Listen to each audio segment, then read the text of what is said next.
बिस्मिल्लाहिर्रहमानिर्रहीम। आज हम पढ़ेंगे थर्मोडायनामिक्स के बारे में। और थर्मोडायनामिक में हम देखेंगे convention for Q and W. आप देखें कि अगर आपके पास कोई सिस्टम है, दिस इज द सिस्टम, आपके पास कोई सिस्टम है, ठीक है। अच्छे से सिस्टम में अगर हीट एंटर हो रही है तो उसका जो वैल्यू आएगा वो आएगा पॉजिटिव। अगर सिस्टम में से देखिए हीट निकल रही है, उसका जो वैल्यू आएगा वो आ जाएगा negative. This is endothermic reaction, this is exothermic reaction. In other आप देखें कि अगर आपके पास ये सिस्टम है और सिस्टम में देखें ये गैस अवेलेबल है और ऊपर से आप प्रेशर लगा रहे हैं। जैसे आप प्रेशर लगाएंगे तो गैस क्या हो जाएगा, कंप्रेस हो जाएगी। गैस के कंप्रेस होने की वजह से जो आपको प्रोसेस जो मिल रहा है उसको हम कहते हैं कंप्रेशन। तो कंप्रेशन के लिए जो डब्ल्यू हो जाएगा वो आपके पास आ जाएगा पॉजिटिव। तो it means that work is done on the system, तो आपके पास डब्ल्यू जो आएगा वो पॉजिटिव आ जाएगा। इन अदर एग्जांपल आप देखें कि आपके पास एक देखें ये कोई वेसल या कंटेनर, इसमें देखें गैस अवेलेबल है और देखें इंटरनली जो गैस जो है वो प्रेशर डेवलप कर रही है ऑन द पिस्टन के ऊपर। जैसे जैसे गैस का जो प्रेशर बढ़ता जाएगा तो पिस्टन जो होगा वो ऊपर जाएगा। तो यहाँ पे क्या हो जाएगा कि गैस का जो वॉल्यूम है ना वो एक्सपेंड हो जाएगा। तो एक्सपेंड होने की वजह से जो प्रोसेस आपको मिल रहा है उसको हम कहते हैं एक्सपेंशन कहते हैं। तो यहाँ पे जो आपके पास जो डब्ल्यू है वो आपके पास क्या आ जाएगा, वो आ जाएगा नेगेटिव आ जाएगा। It means that work is done by the gas है।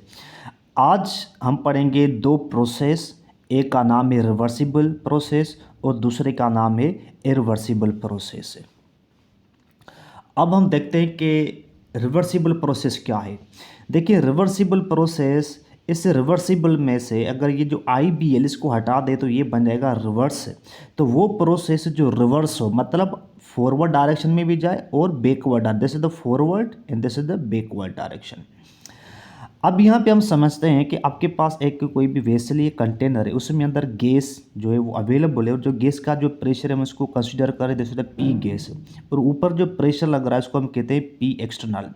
अब यहाँ पे आप एक स्मॉलर मास जो है, कोई भी वजनदार चीज़ मतलब लाइट जो मास है यहाँ पे आप पुट कर रहे हैं, तो इस पिस्टन के ऊपर देखिए इतना फर्क नहीं पड़ेगा, इसका इतना इफेक्ट नहीं होगा। तो जब हम पी एक्सटर्नल और पी गैस में जब हम डिफरेंस देखेंगे प्रेशर का, तो ये डिफरेंस ये आता है कि P external minus P gas is equal to delta P. ये जो डेल्टा पी है ये बिल्कुल ज़ीरो होता है, ठीक है ना, ये स्मॉलर होता है, इनसिग्निफिकेंट होता है। तो यहाँ पे डेल्टा पी को हमने लिखा ज़ीरो। इसके लिए कुछ पॉइंट्स होती हैं जो हमें याद रखनी चाहिए कि जो रिवर्सिबल प्रोसेस होता है it always requires infinite time और infinite steps. There is no calculated steps, no measurable step for the reversible reaction. ये जो रिवर्सिबल प्रोसेस होते हैं ये बहुत स्लो प्रोसेस होते हैं। इसके एग्जांपल हम देखते हैं कि एक्सटेंशन ऑफ स्प्रिंग, जैसे आपके पास कोई एक स्प्रिंग होता है, इसको स्प्रिंग को हम क्या करते हैं, उसको हम स्ट्रेच करते हैं, ठीक है ना। स्ट्रेच जब आप करते हैं, जब हम उसको दोबारा हम उसको छोड़ते हैं तो फिर वो अपनी ओरिजिनल पोजीशन पे वो आ जाता है। दूसरा अगर हम इसका एग्जांपल देखें, आपके पास है slow adiabatic expansion and compression of the gas होता है। Another we have the process that is known as the irreversible process होता है। अब यहाँ पे देखेंगे जो रिवर्सिबल प्रोसेस है ये मैंने सेम लिखा है, ये ऊपर वाला उठा के मैंने नीचे लिखा रिवर्सिबल प्रोसेस और इसके साथ मैंने एक प्रीफिक्स ऐड किए इर, ठीक है। तो इर का मतलब होता है नॉट। तो यहाँ पे इसका मतलब ये हुआ कि वो प्रोसेस विच के not go in backward direction, ये प्रोसेस हमेशा फॉरवर्ड डायरेक्शन में जाता है। इसको हम समझते हैं कि आपके पास एक कोई कंटेनर या कोई वेसल है, इसी में अंदर देखिए आपके पास गैस अवेलेबल है, ठीक है, और यहाँ पे पी जी जो है ये आपके पास ये गैस का प्रेशर है। और इस पिस्टन के ऊपर आपने क्या किया, एक बहुत बड़ा मास उठाकर आपने रख दिया और this is the P external. तो यहाँ पे हो जाएगा कि there will be as significant difference in the pressure of the gas and external pressure. तो इसको हम शो कर सकते हैं कि P external minus P internal जो होता है वो बराबर होता है डेल्टा पी। देखिए यहाँ पे जो डेल्टा पी लिखा है it means that there is a very large difference in the pressure. इसके लिए कुछ इंपॉर्टेंट पॉइंट्स ये होती हैं कि जो इरिवर्सिबल प्रोसेस होता है this completes okay in infinite time and also in infinite steps. So there are the calculated or measurable steps for the irreversible process. ये फास्ट होता है। अच्छा, ये रियल होता है। आपके पास ये जो रिवर्सिबल प्रोसेस होता है, because this is imaginary and this is the real process. इसका एग्जांपल आप देखें, हीट ट्रांसफ़र होता है। अच्छा, हम वर्क को कैलकुलेट करते हैं कि how to calculate the work. यहाँ पे आप देख सकते हैं कि जो W है वो W is equal to P into V के बराबर होता है, ठीक है ना। The product of pressure and volume is known as a work. तो यहाँ पे आप देख सकते हैं कि जब हम वर्क निकालेंगे, वर्क ऑफ द गैस जो बराबर होता है P इंटू डेल्टा वी।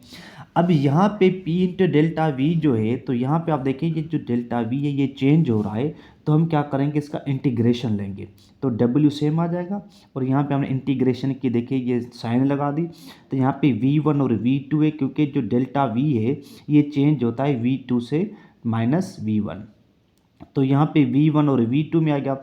यहाँ पे देखें P गैस है। अच्छा, ये जो P गैस है ये देखिए ये बराबर होती है किसके, माइनस P एक्सटर्नल के। देखें साइन का सिर्फ फ़र्क है। अच्छा, ये साइन का जो फ़र्क है तो इसका मतलब ये हुआ कि दोनों they both are acting in a different direction, ठीक है ना। ये P एक्सटर्नल जो होता है ये हमेशा अपोस्ट होता है P ऑफ द गैस की। तो P गैस को हमने माना कि माइनस P एक्सटर्नल है। अच्छा, ये वैल्यू उठा के आप इसकी जगह पर आप रखेंगे तो आपके पास आ जाएगा ये P एक्सटर्नल और डेल्टा V। अब हम देखते हैं कि ये जो डेल्टा V है ये कब इंक्रीज होता है, कब डिक्रीज होता है। अब आप देखें, आपके पास एक वेसल है, ठीक है, ये आपके पास एक वेसल है और इस वेसल में देखें ये P गैस है, गैस का ये प्रेशर डेवलप हो रहा है पिस्टन के ऊपर। तो आस्ता आस्ता ये जो पिस्टन है आपके पास ऊपर जाएगा। देखें पहले आपके पास वॉल्यूम यहाँ तक था, अब जैसे जैसे गैस प्रेशर अप्लाई करेगी तो देखें इसका वॉल्यूम बढ़ जाएगा। देखें ये जो मैंने यहाँ पे डॉटेड लिखा है, तो it means that volume has increased. The volume increases so the work done, W का मतलब क्या हुआ, work. So work done by the gas is a negative. अच्छा, ये कब डिक्रीज होता है, देखिए आपके पास एक कोई वेसल है, इसमें देखें ये P गैस है, ऊपर से देखें आप प्रेशर लगा रहे हैं कंटिन्यूसली। तो देखिए यहाँ से लेकर अगर यहाँ तक आप देखेंगे दिस वाज द वॉल्यूम। अब जैसे आपने प्रेशर को देखिए ना आपने बढ़ा दिया तो यहाँ देखिए वॉल्यूम जो है आपके पास रिड्यूस हो गया, तो डेल्टा V जो हो गया वो आपके पास क्या हो जाएगा, वो डिक्रीज हो जाएगा। तो डेल्टा V जैसे डिक्रीज हो जाएगा तो हम कह सकते हैं कि now the work is done on the system. On the system में जब आप काम करते हैं तो आपके पास जो वर्क जो होता है वो आपके पास क्या होता है, वो पॉजिटिव होता है और वॉल्यूम जो होता है वो आपके पास वो कम हो जाता है।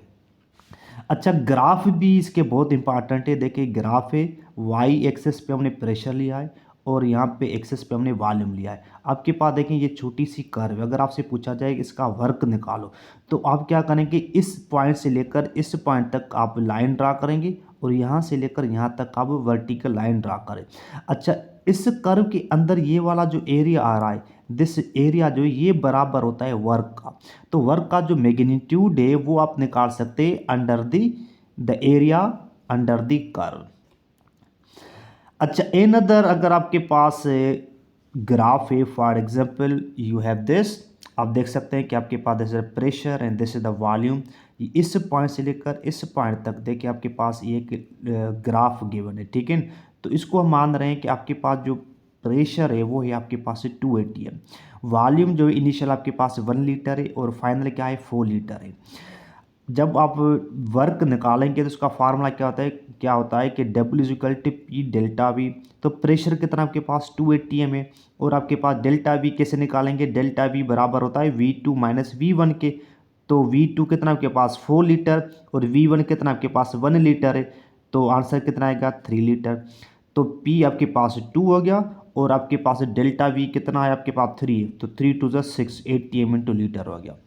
अच्छा, इस atm इंटू लीटर को आप जूल में कन्वर्ट कर सकते हैं। देखिए 1 atm इंटू लीटर बराबर होता है 101.325 जूल के। इसको फर्दर आप किलो जूल में भी कन्वर्ट कर सकते हैं।